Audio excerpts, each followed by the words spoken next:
So you want to know if Mid and Liberty is worth playing right now, and if it's the MMORPG for you. Alright, look no further, because I'm just going to tell you the reality of the situation. I'll tell you the best parts about the game, and I'll tell you the worst parts. Alright, getting right into it. Starting with the best parts, the graphics.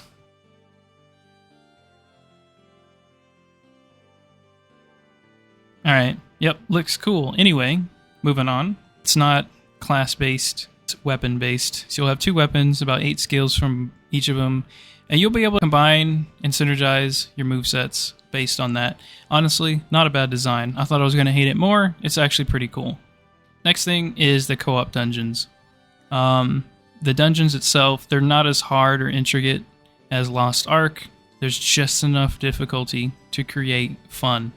I had a blast doing these with my friends for the first time, and I'd honestly recommend playing this just to at least go through some of these dungeons, because honestly, the mechanics are fun and it was a good time.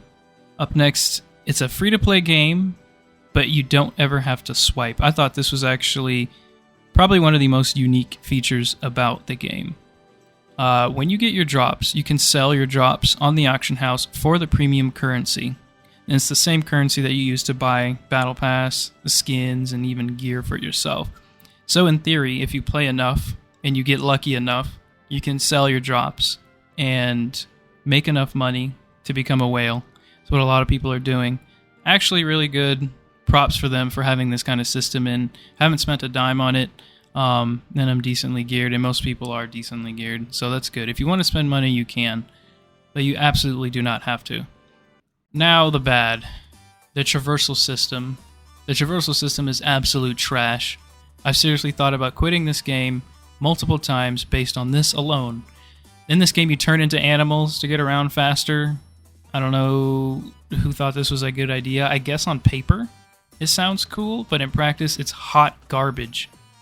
There'll be so many times when you'll be flying around and suddenly you lose all your momentum and hit the ground and die instantly. And traversing on the ground, forget about it. You have fun trying to get around when every biome that you go to is flooded with aggressive mobs that will hit you, pull you, and stun you when you're just trying to pass through them. If you get hit while you're transformed, you'll burn stamina, and when you run out of stamina, you morph back into a human. It's insanely annoying to deal with when you're leveling and doing quests. There's no level gap for this. Being a higher level doesn't erase mob aggression or anything like that. Absolutely annoying, especially the flight part. There's a lot of parts in this game where you'll be flying for like a quest or even doing the grappling. There's grappling in this. It works like 40% of the time. You have to angle it absolutely perfect just to get it to work. And it also requires stamina. So if you're out of stamina, you can't grapple. And there's also boss mechanics in these dungeons that use grappling mechanics for a dungeon, and it'll just glitch out and you'll die because of it in this buggy ass system. So that's nice.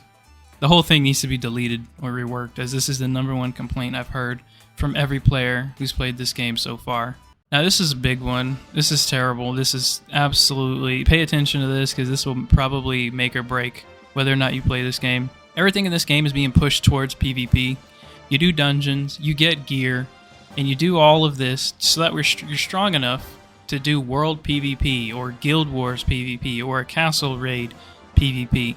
And that would be cool and everything if the PvP itself was an absolute dog piss. In all aspects, the PvP in this game and everything connected to it is terrible. All your PvP is gear-based. If you're behind on gear, you will lose. So if you decide to take a break from this sweaty-ass game and come back in 3 months, you're just locked out of content. You won't be having fun in any type of PvP situation. The streamers and those with poor hygiene will still be on top, and you will be locked out of anything that you're trying to do. There's PvP for world bosses. I don't know what moron thought this was a good idea, but it is as bad as it sounds. It's just a bunch of neckbeards and low-T losers hanging around a world boss, not killing it, and killing anyone who steps into the zone for no reason. They gain nothing but stats on their player card for killing you and denying you loot. This isn't fun. This for anyone. I feel like this was implemented for people who literally stroke their shit to griefing others. absolutely trash, garbage system. In theory, it sounds fun, but it's not. It's just ran by the top guild members, and their only intent is denying other people gear. I don't see how griefing is fun. There's structured PvP, but guess what? It's also ass, because it's heavily gear-based as well. And by structured, I mean an arena-based. You can literally go into your options and queue up for a 3v3 arena in a nice structured location with your builds and everything. But imagine going into that and insta-losing because the guy you're facing is a 3.5k gear score with max rolls on evasion, and you can't touch him because his mom pays his rent. If you're going to have structured PvP like this at all, it should be devoid of gear. Everything else in this game is gear dependent.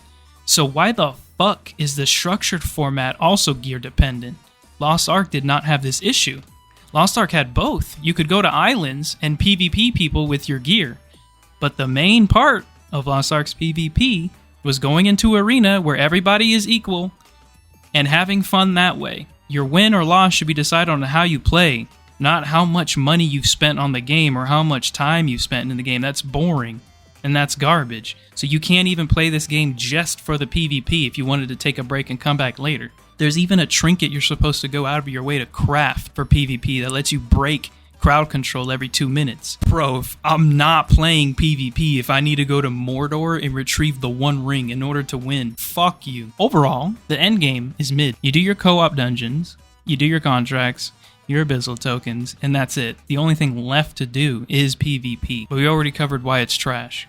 So all in all, the monetization aspect is great, but I can see this game dying in 3 months. The gameplay loop isn't entertaining enough, and just like Lost Ark, it appeals to the wrong type of gamers. Everything is heavily pointed to PvP, but you need to be one of these people to actually enjoy PvP. Get the fuck out of here. Anyway, I hope this short little video helped you decide whether or not you want to get into this game or not. Like I said, pretty good to get into it, but I don't see myself playing this long term. I don't see a lot of people playing this shit long term, but if this video helped you out, give it a like, do whatever you gotta do.